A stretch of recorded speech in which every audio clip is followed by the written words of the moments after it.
호돌이 썰툰. 새로 이사한 오피스텔 옆집에는 20대 후반 정도의 예쁜 여자가 산다. 무척이나 내 스타일이어서 며칠간 관심있게 보았는데 아무래도 혼자 사는 것 같았다. 평소에는 사람 소리가 들리지 않을 정도로 조용히 살고 있지만 주말이 되면 남자친구가 항상 오는 것 같다. 처음에는 부러웠다. 옆방에서 들리는 대화 소리에 질투가 났다. 그런데 이상한 생각이 들었다. 어느새부터 대화가 매번 같은 패턴인 느낌이다. 오래된 커플은 할 말이 없어서 그런 걸까? 오늘은 어디 갈까?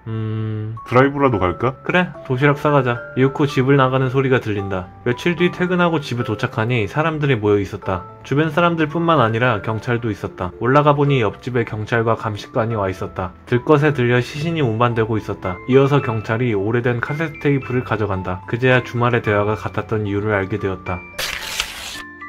내가 살고 있는 마을은 도시에서 떨어진 시골이다. 나이 드신 분들이 많아서인지 배회노인이나 미아가 나오면 마을회관에서 확성기로 방송을 한다. 70세 조씨 할아버지께서 밭에서 행방불명되었습니다. 하지만 발견되면 방금 전 방송된 할아버지께서 무사 발견되었습니다. 라는 방송이 나온다. 특히 겨울이 되면 이런 방송이 자주 나온다. 오늘 아침도 마찬가지. 78세 호씨 할아버지께서 아침 9시부터 행방불명 되셨다고 한다. 치매이셨던지 얇은 옷차림으로. 그런데 저녁쯤 되자 방송이 나왔다. 아침에 방송한 호씨 할아버지가 발견되었습니다.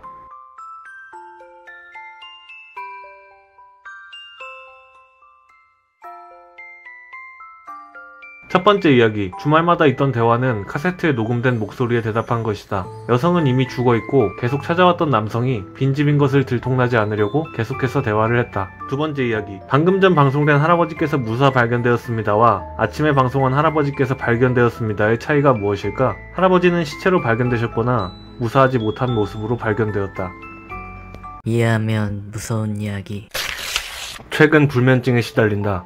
오늘은 수면 한 대까지 썼지만 잠이 안 와서 계속 뒤척거리고 있었다. 그때 얼굴에 축축한 게 닿았다. 입가나 뺨을 핥아대는 감촉. 우리 집 포치였다. 어이 포치 하지마. 간지러워. 애완동물은 주인을 닮는다더니 포치도 불면증에 시달리는 것 같다. 쓴웃음을 지으며 일어나려 하자 포치가 멍! 하며 짖었다. 나는 그대로 곧장 문을 열고 밖으로 도망쳤다. 3월 3일 월요일. 우리 집 아버지는 회사원. 언제나 화만 낸다. 나를 좋아하지 않는 걸까? 3월 4일 화요일. 우리 집 아버지는 요리사. 아버지가 만들어준 요리 무척 맛있었다. 3월 5일 수요일. 우리 집 아버지는 목수.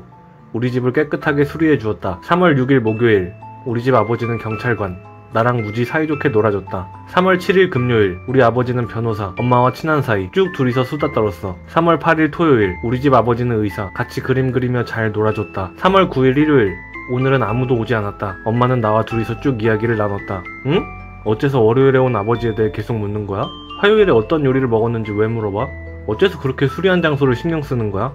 목요일에 온 아버지와 나눈 이야기라니 기억이 안 나. 오늘은 재미가 없었다. 보너스 이무이. 요 전날 내가 여동생 방에서 대변 보고 있는데 옛날 일본 군인의 모습을 한 낯선 남자가 들어왔다. 처음에는 도둑인 줄 알고 놀랐지만 뭔가 충혈된 눈으로 이쪽을 노려봤다. 조금 섬뜩해져서 당신 누구야? 뭐 하는 거야? 라고 물었더니 바보 자식. 이라고 외치고 그대로 뿌옇게 되더니 사라져버렸다. 그 후 기가한 여동생에게 사정을 이야기했지만 울부짖을 뿐 대화가 되지 않았다. 부모님도 고함치거나 아우성치거나 할 뿐 그 남자의 이야기는 아무것도 할 수 없었다. 혹시 가족은 내가 모르는 비밀을 감추고 있는 것일까? 지금 생각해내도 등골이 오싹한 기억이다.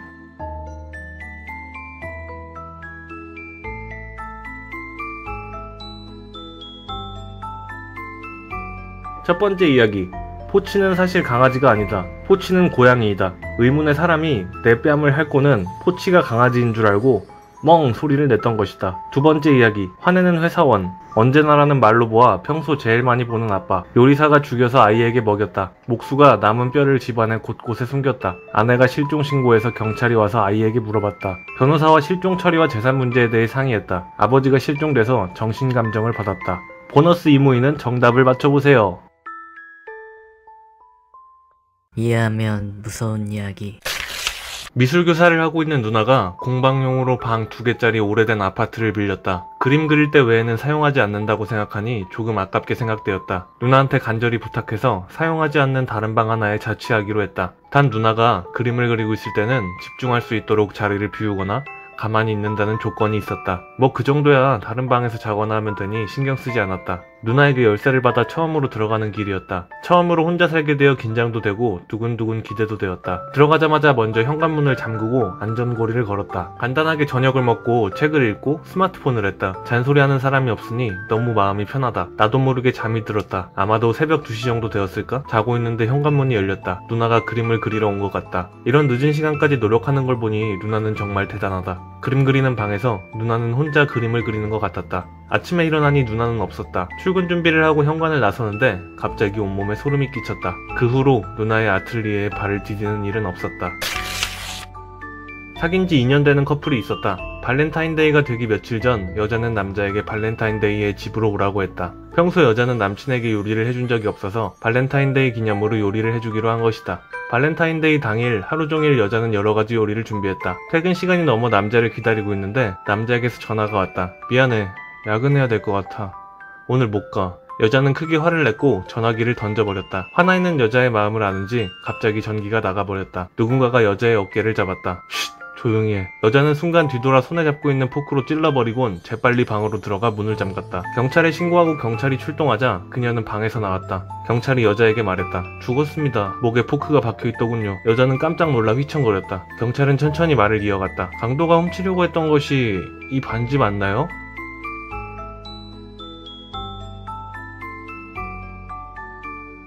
첫 번째 이야기. 나는 아틀리에에 들어가자마자 먼저 현관문을 잠그고 안전고리를 걸었다. 안전고리를 걸면 열쇠가 있어도 들어올 수 없다. 과연 밤늦게 들어온 사람은 누구였을까? 두 번째 이야기. 여자가 강도라 생각하고 죽인 인물은 남자친구였다. 남자친구는 못 온다고 한 후 서프라이즈로 청혼 반지를 줄 생각이었다.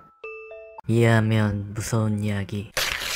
일요일 점심때까지 자고 있던 나는 멍한 채 거실로 향했다. 똑똑똑 부엌할 소리. 부엌에서 아내가 점심을 만들고 있는 것 같았다. TV를 켜면서 휴대전화를 보니 그저께 아내에게 비밀로 간 다과야에서 번호를 따낸 여성에게서 부재중 전화가 한 통 있었다. 화장실로 급히 들어가 작은 목소리로 그 여성과 소곤소곤 대화를 나누고 있는데 통화 중 대기 신호가 울렸다. 아내였다. 몰래 전화하다 들켜버렸다는 생각에 당황해서 바로 전화를 받으니 여보세요? 지금 일어났어? 호순이 클럽 활동하다 다친 것 같아서 지금 마중 나가니까 점심은 냉장고에 둔 거 데워 먹어 라고 했다. 전화 저편에서 차 안에 라디오 소리도 들렸다. 전화를 끊지 않고 화장실 문을 살그머니 열고 부엌 쪽을 들여다보면 부엌의 아내는 휴대전화는 갖고 있지 않고 부엌칼을 손에 든 채 아무것도 없는 도마를 단지 자르고 있었다. 내 손에 든 휴대전화에서는 여보 듣고 있어? 라는 아내의 목소리가 나오고 있다. 부엌의 아내와 시선이 마주쳐버렸다. 무서워서 겁에 질린 나는 집을 뛰쳐나와서 빨리 돌아오죠 라고 아내에게 전화를 하고 두 사람이 돌아올 때까지 집 근처에서 기다렸다. 아내와 딸이 돌아오고 나서 상황을 설명하고 모두 함께 집에 들어갔지만 아무도 없다. 부엌에는 완성된 요리가 우리 가족 먹을 만큼 준비되어 있었지만 대체 누가 만들었는지 알 수 없었고 아내와 딸은 음식점에 주문시킨 거냐고 물었지만 절대 그런 적이 없다. 그리고 나는 요리를 해본 적이 없다. 이상하다. 몇 년 전에 라디오로 부동산업에 관련되는 도시전설 이야기를 들었습니다. 장소는 시내에 있는 빌딩, 모 부동산 중개소가 그 빌딩의 일을 맡았다고 합니다. 부동산은 빌딩의 도면을 받아서 방의 구조 등을 조사하고 있었습니다. 하지만 이상한 방이 하나 있는 것을 눈치챘습니다. 그림을 보니 그 방에는 출입구가 하나도 없습니다. 그림에 표시하는 것을 잊었을지도 모른다고 생각한 부동산 중개업자는 한번 그 빌딩을 방문해보기로 했습니다. 빌딩은 번화가에 있었습니다. 옛날 건물이지만 꽤 좋은 빌딩이었습니다. 부동산 중개업자는 빌딩의 0층에 갔습니다. 도면을 손에 든 채로 이리저리 살펴보며 돌아다녔는데도 이상한 방만은 발견되지 않았습니다. 그림을 보면 실내 중앙에 위치할 것이라는데 거기는 벽과 기둥에 덮여 있어서 방이라고는 눈에 띄지 않습니다. 그러나 벽이 있는 것을 보면 아무래도 안쪽에는 공간이 있는 것입니다. 부동산 중개업자는 어쩔 수 없이 빌딩 주인에게 허락을 받고 업자에게 부탁하여 벽을 부수었습니다. 붕괴된 벽으로부터 아니나 다를까 장판만 깔려있는 방이 나왔습니다. 그러나 어디에도 문은 없고 완전하게 밀폐된 방입니다. 부동산 중개업자는 이상하게 생각하면서 방에 들어갔습니다. 방의 중앙에 중국식 식탁이 있고 그 위에 그릇이 놓여 있었습니다. 그릇에는 흰 밥이 담겨져 있고 김이 피어오르고 있었습니다. 어떻게 생각해도 밥을 한 지 얼마 안 된 것 같습니다. 부동산 중개업자는 기분 나쁘다는 생각이 들어서 그 안에서 벽이나 천정 그리고 바닥까지 조사해 보았습니다. 그러나 결국 어디에도 출입구는 발견되지 않았습니다. 도대체 어디에서 지은 지 얼마 되지 않은 밥이 옮겨진 것입니까? 그리고 이 방은 도대체 무엇입니까?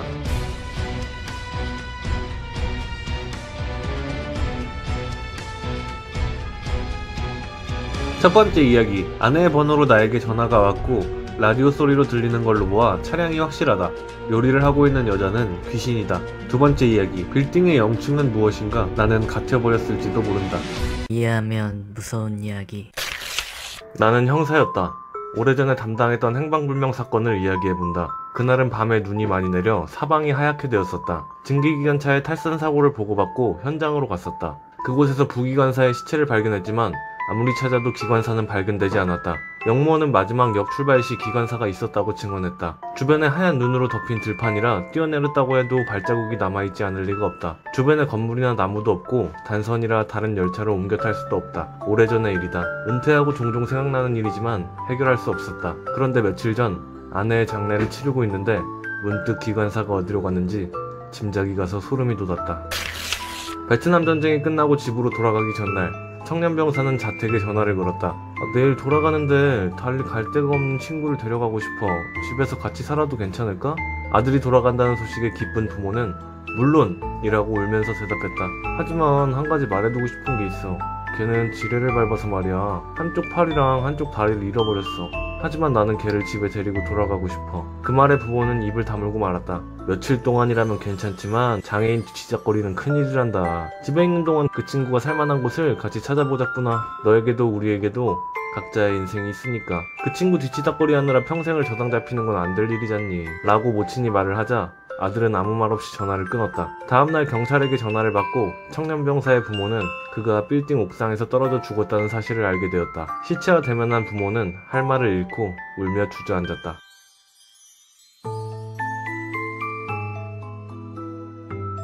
첫 번째 이야기. 아내의 장례를 치른 내용이 나오는 건 아내를 화장했다는 의미이다. 화장하고 나면 주검이 재만 남게 되는데 그걸 보고 기관사의 시신이 발견되지 않은 이유를 눈치챈 것이다. 기관사는 증기기관차 불 때는 곳에서 타 죽었다. 두 번째 이야기. 사실 청년병사가 팔다리를 잃어버렸는데 친구 이야기로 떠봤다. 근데 부모님이 장애인을 좋아하지 않으니 절망해서 뛰어내린 것이다. 부모님은 시체를 보고 팔다리가 없으니까 아들이 이것 때문에 이야기를 한 거구나 하고 온 것이다. 이해하면 무서운 이야기. 나에겐 2년간 사귄 여자친구가 있었어. 둘 다 집안 사정이 좋지 않았지만 현실적인 여자친구의 모습이 멋있었어. 그녀와 함께 타임캡슐을 고등학교 뒤에 있는 큰 소나무 아래에 묻었어.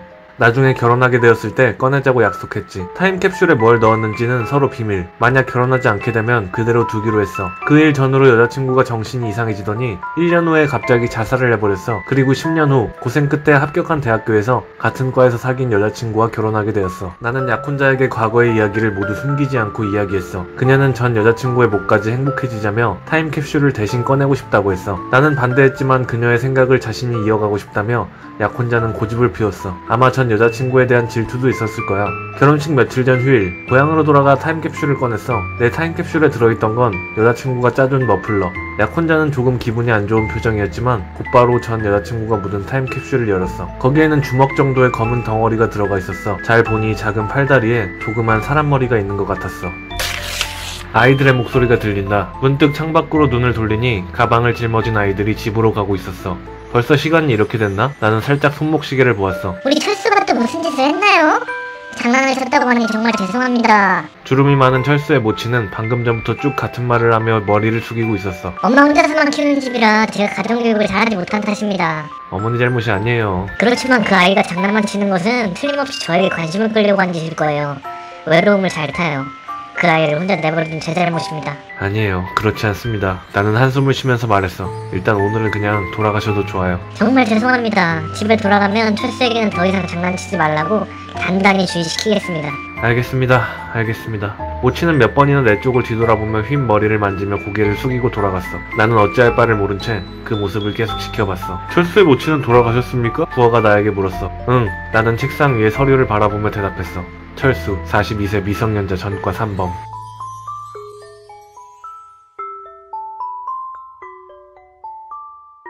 첫 번째 이야기. 전 여자친구는 집안 사정이 좋지 않았지만 현실적이라고 했다. 그녀는 관계 중 임신을 하게 됐지만 남자는 대학교를 준비하고 있었고 자신도 사정이 좋지 않아 어린 나이에 낙태를 한 것이다. 그 후 그 일이 트라우마가 돼서 정신병에 걸리고 자살을 선택했다. 캡슐 안에 있는 건 그때 낙태를 한 아이이다. 두 번째 이야기. 엄마는 주름이 많고 흰머리가 많다. 그만큼 철수도 나이가 많지만 정신연령은 어린 두뇌 발달 장애이다. 아이들에게 장난을 치다가 신고를 받고 전과가 생겼다. 엄마는 아직 그런 아들을 어린아이라고 생각하고 현실을 자각하고 있지 못한다.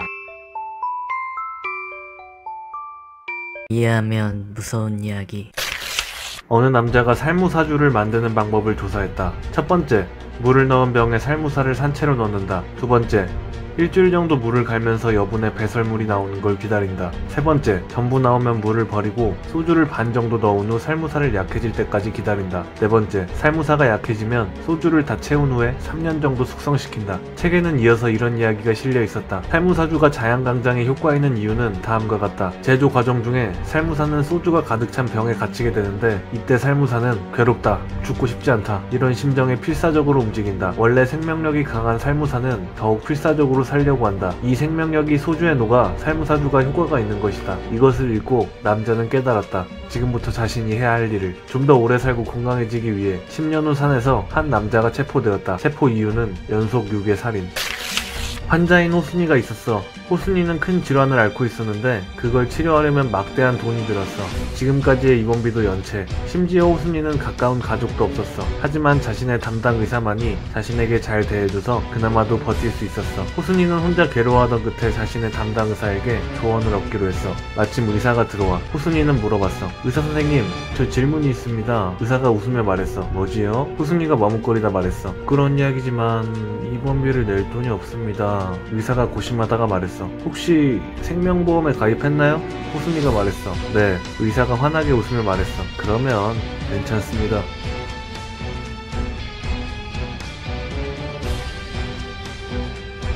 첫 번째 이야기. 살무사주의 맛의 비결은 살무사가 안 죽기 위해 발버둥칠 때의 생명력이다. 남자는 그 원리로 더욱 오래 살고 건강해지기 위해 더욱 생명력이 강한 사람을 유기하여 술을 만들었다. 두 번째 이야기. 환자 호순이의 입원비는 연체가 돼 있다. 호순이가 입원비를 낼 돈이 없어 걱정하자 담당 의사는 괜찮다고 했다. 왜냐면 환자가 죽어서 나오는 생명보험으로 입원비를 충당할 거기 때문이다.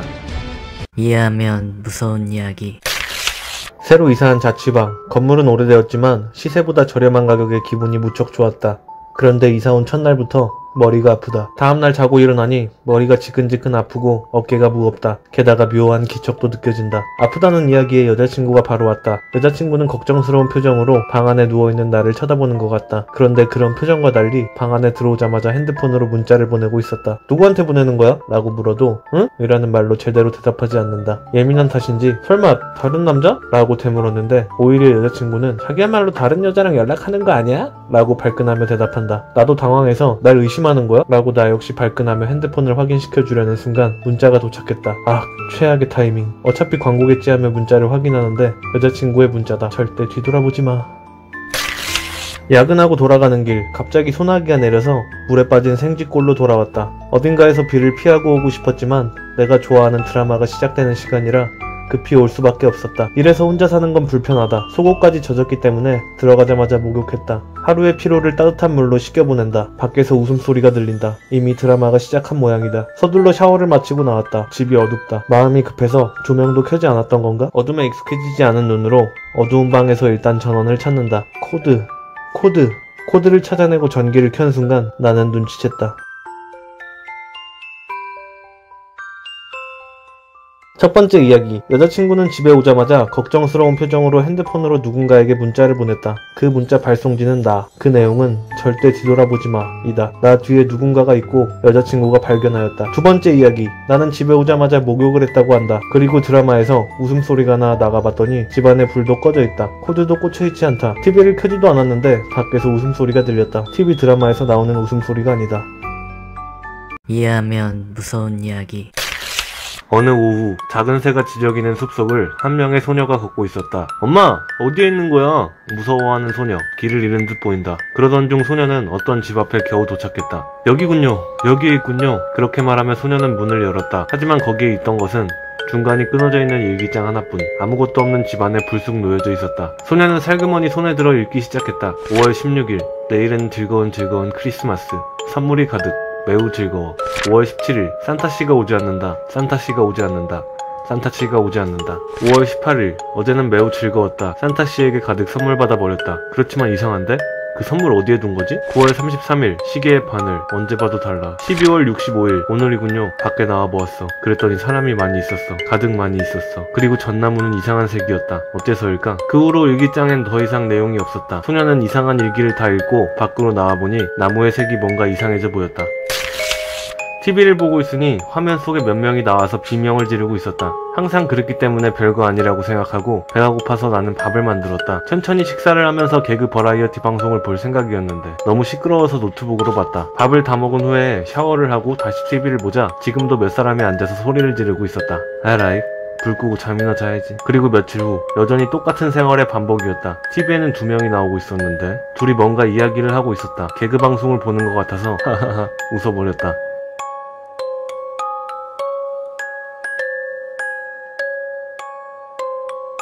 첫 번째 이야기, 일기장의 마지막에서 12월 65일이라고 말하고 있다. 또한 나무 색깔이 이상한 색이라고 하였다. 또한 일기장의 주인공은 5월에 크리스마스와 산타를 기다리고 있다. 어떠한 증상을 보이다가 산타가 보이지 않는다는 5월 17일에서 5월 18일이 됐을 때 전날 산타에게 선물을 받았다고 한다. 그 시점으로 다른 세계로 간 것이다. 9월의 33일 날 시계의 바늘이 다르다고 한 것을 토대로 다른 세계의 날짜, 시간 개념이 원래 세계와는 다른 것을 통해 알 수 있다. 하지만 일기장은 어떤 소녀가 현실에서 발견했다.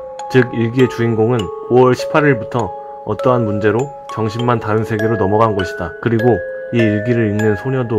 두 번째 이야기, TV에서 몇 명이 나와서 비명을 지르는 게 일상이라고 하였다. 또한 그 비명을 지르던 사람들이 이야기를 하는 것을 보고 낄낄대고 있다. TV를 보고 있던 건 납치범이다. TV 화면에 비치는 사람들은 납치범의 집에 감금되어 있는 상태이다. 이해하면 무서운 이야기. 나는 유명한 로맨스 소설 작가다. 어느 날 문자로 팬이라며 얘기를 나누고 싶다는 사람이 있어서 만났다. 안녕하십니까. 저는 연쇄살인을 바탕으로 소설을 쓰는 한 무명 소설가입니다. 네, 그런데 무슨 일로... 다름이 아니라 저는 선생님의 소설을 보면서 항상 느끼는 점이 어떻게 하면 저렇게 멋있는 소설이 나올까 생각합니다. 아이고, 무슨 그런 말씀을 하십니까? 쑥스럽군요. 아니요. 그 정도 실력을 갖추신 분이 세상에 또 어디 있겠습니까? 그래서 말인데 혹시 실례가 안 되신다면 한 가지 물어보겠습니다. 소설을 잘 쓸 수 있는 비결이 있으십니까? 비결이라... 저는 항상 대부분이 경험에서 나옵니다. 경험이요. 예, 소설의 주인공의 심정을 더욱 자세하게 표현하기 위해선 인물의 처지가 돼보아야 알 수 있지요. 이 주인공이 겪는 상황은 좀 부끄럽지만 제가 젊을 적에 겪었던 상황을 적은 겁니다. 젊은 시절에 시련을 많이 당해보셨나 보군요. 아무튼 좋은 말씀 감사합니다. 이거 참 알았습니다. 경험이 중요한 것이란 걸 깨달으셨으면 좋겠어요. 예, 그래서 지금 경험할 준비를 하고 있습니다. 여자는 현실이 답답해서 좌절하고 있었다. 그러자 갑자기 눈앞에 남자가 나타나 말했다. 당신의 소원은? 여자는 당황했지만 대학에 합격하고 싶다고 했다. 그 후 여자는 원하는 대학에 합격했다. 몇 년 후 여자는 취직 때문에 고민하고 있었다. 그러자 남자의 목소리가 들렸다. 당신의 소원은? 여자는 취직하고 싶다고 했다. 그 후 여자는 원하는 회사에 취직했다. 그리고 다시 몇 년이 지났다. 여자는 인생에 대해 고민하고 있었다. 그러자 남자가 나타나 말했다. 당신의 소원은? 여자는 대답하지 않았다. 들리지 않는 것 같다. 남자는 말했다. 이런, 순서가 잘못되었군. 첫 번째 이야기, 나를 찾아온 사람은 연쇄살인을 바탕으로 소설을 쓰는 무명 소설가이다. 나는 소설을 잘 쓰는 비결로 경험을 제시했고, 나를 찾아온 사람은 연쇄살인의 경험을 준비하려고 한다. 그것도 나의 앞에서. 두 번째 이야기, 첫째, 대학 합격을 소원 성취시켜주고 시각을 받았다. 둘째, 취직을 소원 성취시켜주고 청각을 받았다. 그런데 세 번째에서 여자가 대답하지 않고 들리지 않는 걸 알아챈 남자는 자신이 빼앗은 것이 시각과 청각임을 알고 후회하게 된다. 왜냐하면 청각과 시각을 가져갔으므로 그녀에게 소원을 물어볼 방법이 없어진 것이다. 즉, 남자는 더 이상 다른 것을 빼앗을 수가 없게 된 것이다. 이해하면 무서운 이야기.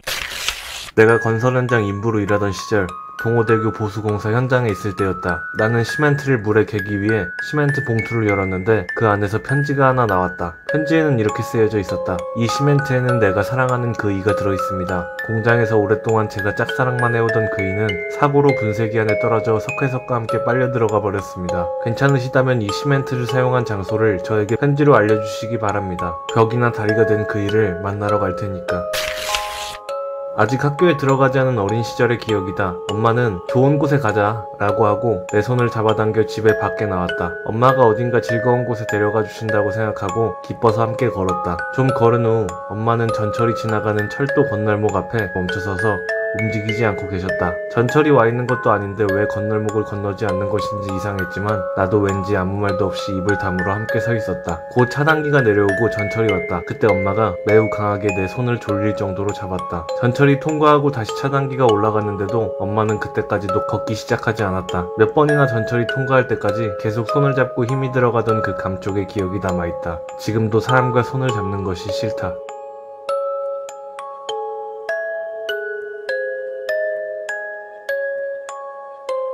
첫 번째 이야기. 짝사랑이 이루어질 수 없는 걸 알던 여자가 남자를 일부러 분쇄기에 밀어넣었고 여자는 대리만족이라도 느끼기 위해 사용한 장소를 물어보는 것입니다. 만약 그 장소를 알게 되면 매일같이 그 건물로 가서 사랑한다고 말하겠죠? 두 번째 이야기. 엄마는 아이와 함께 죽기 위해 기차가 오는 선로로 향했고 멀리서부터 기차가 오고 있었다. 아이는 어떻게든 살아남기 위해 발버둥 쳤고 엄마는 놓치지 않기 위해 아이를 계속 선로 위로 끌어당겼다. 기차가 지나가고 엄마의 몸에서 분리된 손이 어떻게든 살아남은 아이의 손을 굳게 잡고 있었다. 이해하면 무서운 이야기. 며칠 전에 시골로 전근 왔다. 회사 기숙사에서 회사까지 가는 길에 조그마한 강이 있고 언제나 다리를 건너서 간다. 주변에는 논밖에 없어서 다소 심심한 길이다. 야근을 하고 돌아가는 길이었다. 다리를 건너는데 다리 아래에 꼬마 아이가 강에서 놀고 있었다. 무릎까지 잠기는 강에서 뭔가 찾고 있는 것 같다. 뭔가 잊어버린 모양이다. 도와주려고 했지만 너무 피곤하고 내일 출근해야 했기에 그냥 지나쳤다. 다리를 지나쳐 한참 걷는 도중 꼬마 혼자 밤에 둔다는 게 신경 쓰였다. 되돌아서 다리로 오는 길 문득 다리 앞에 안내판을 보았다. 그날 이후 밤에는 다리를 건널 수 없었다. 어제 본 녀석이 있는데 이 녀석 정말 웃기더라고. 퇴근하고 집에 가는 길이었는데 한적한 외곽도로라 여유롭게 천천히 운전하고 있었어. 근데 옆에 인도를 보니까 어떤 남자가 비를 피하며 달리고 있더군. 근데 이 녀석 똑바로 달리는 것이 아니라 자꾸 지구재구로 달리더라고. 달리다가 말고 넘어져서는 꾸벅 인사까지 하더라니까. 혼자 무슨 운동이라도 하는 것 같더라니까. 보너스 이무이. 나의 생일날 집에서 파티를 열었지. 집안에서 친구들 모두 모여 기념사진을 찍었는데 이상한 것이 비쳐버렸어. 등 뒤에 장롱에서 하얀 얼굴에 새빨간 눈을 한 낯선 여자가 얼굴을 내밀고 이쪽을 노려보고 있던 거야. 나와 친구들은 너무나 무서워서 영매를 수소문해서 그 사진을 감정받았지. 그랬더니 이 사진에서는 연기가 느껴지지 않는군요. 심령사진이 아닙니다. 라지 뭐야? 휴, 다행이다. 난 또 귀신인 줄 알았네.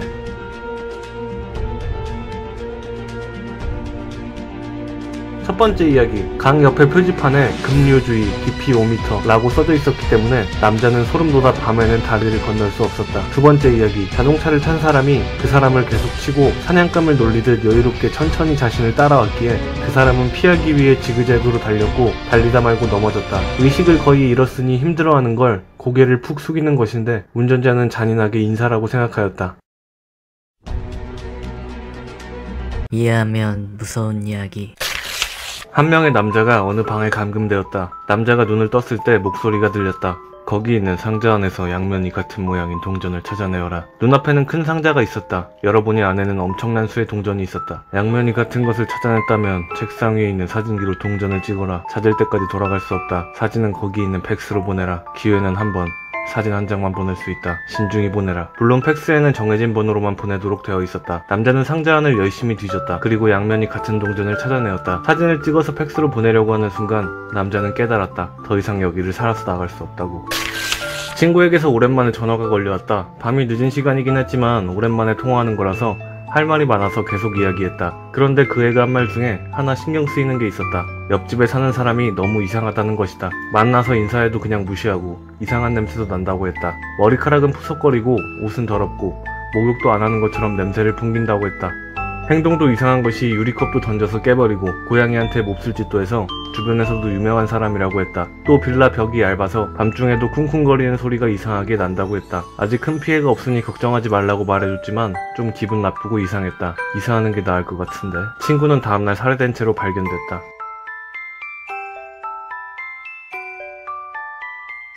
첫 번째 이야기. 사진 한 장으로 동전이 양면이 같은지 증명하는 것은 불가능하다. 남자는 그것을 깨닫고 절망했다. 두 번째 이야기. 친구가 사는 원룸벽은 방음이 안 되어 옆집 사람을 욕하는 소리가 다 들렸다. 그걸 듣고 화가 난 옆집 사람은 친구를 살해했다.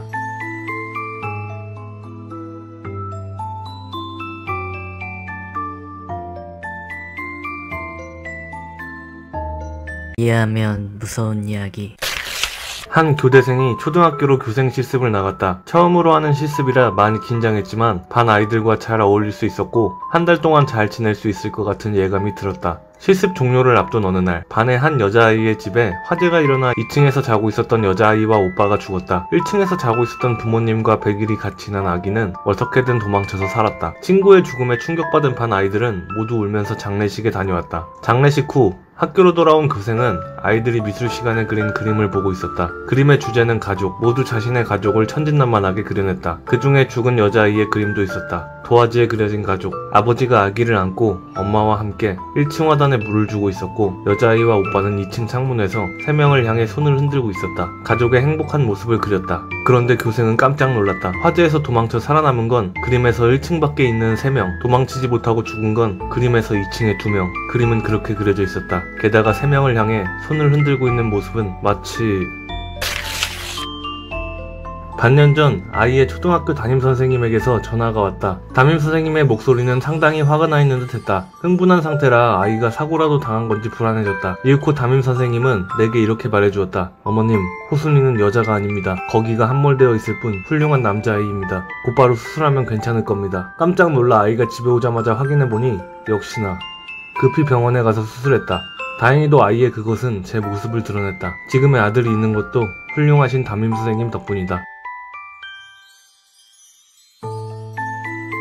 첫 번째 이야기. 여자아이는 불이 날 것과 불이 나서 몇 명이 살아남을지 정확히 알고 있었다. 여자아이는 예지를 한 후 그림을 그린 것이다. 두 번째 이야기. 도대체 어떻게 담임선생님이 거기가 함몰되었다는 것을 알까? 담임선생님은 나쁜 짓을 하려고 하다가 보고는 알아버린 것이다. 그것도 모르고 부모님은 담임선생님을 훌륭하다고 생각하고 있다. 이해하면 무서운 이야기. 친구가 학생 시절에 방을 빌려 자취를 하고 있었는데 방의 벽 한쪽에 엄마 아빠 최고라는 아이의 낙서가 남아있었다. 그 삐뚤빼뚤한 어린이 글씨의 그 낙서를 보고 절로 미소가 나온다는 생각을 했다고 한다. 몇 달간 거기에 살고 있었는데 역시 자취보다 기숙사가 돈이 덜 든다는 생각이 들어서 이사하기로 결정했다고 한다. 그래서 방을 비우면서 청소를 하고 가구를 옮기는 동안 문득 벽에 있던 낙서 아래에 또 다른 낙서가 보였다. 엄마 최고, 엄마 아빠 최고. 친구는 신기한 생각이 들어 원래 있던 가구까지 완전히 밀어내고 벽을 보았다. 벽에는 빽빽하게 낙서가 가득했다. 엄마 최고, 엄마 아빠 최고, 아빠 최고, 엄마 아빠 최고, 엄마 최고, 엄마 아빠 최고, 아빠 최고, 엄마 아빠 최고. 빽빽하게 수없이 가득 적혀있는 낙서에 친구는 놀랐다. 가장 아래에 쓰다가 멈춘 듯한 글씨로 마지막 낙서가 있었다. 엄마, 엄마, 제발 살려줘. 엄마, 엄마. 회식에 참가한 어느 남자는 꽤 취했다. 똑바로 걷기 힘들 정도로 취했지만 어떻게든 무사히 집에는 도착할 수 있었다. 너무 피곤했기에 서둘러 자려고 바로 화장실로 가 칫솔에 치약을 묻혀 이빨을 닦기 시작했다. 잠시 후 남자는 입에서 피가 나오는 것을 눈치챘다. 하지만 평소 잇몸이 약한 편이었던 그는 이빨을 닦는 도중에 피가 나오는 것 따위는 흔한 일이었으므로 신경 쓰지 않고 계속 닦았다. 그러나 이상했다. 피가 계속 나오는 것이었다. 칫솔질 정도로 흘러나올 출혈량이 아니었다. 도대체 무슨 일인가 싶어 남자는 당황했다. 문득 깨달았다. 보너스 이무이! 한 꼬마 여자아이가 친구들과 놀다가 끝나고 터벅터벅 길을 걸어가고 있었습니다. 그러다 어떤 아저씨에게 납치가 되었는데요. 그 아저씨가 꼬마 여자아이를 끌고 산으로 올라가고 있었습니다. 겁을 먹은 아이는 너무 무서워서 아저씨 무서워요, 이거 놔주세요 했더니 아저씨가 걸음을 멈추고 그 꼬마아이를 보며 씩 웃더니 하는 말. 그래? 어쩌지? 아저씨는 혼자 내려가야 돼서 무서운데.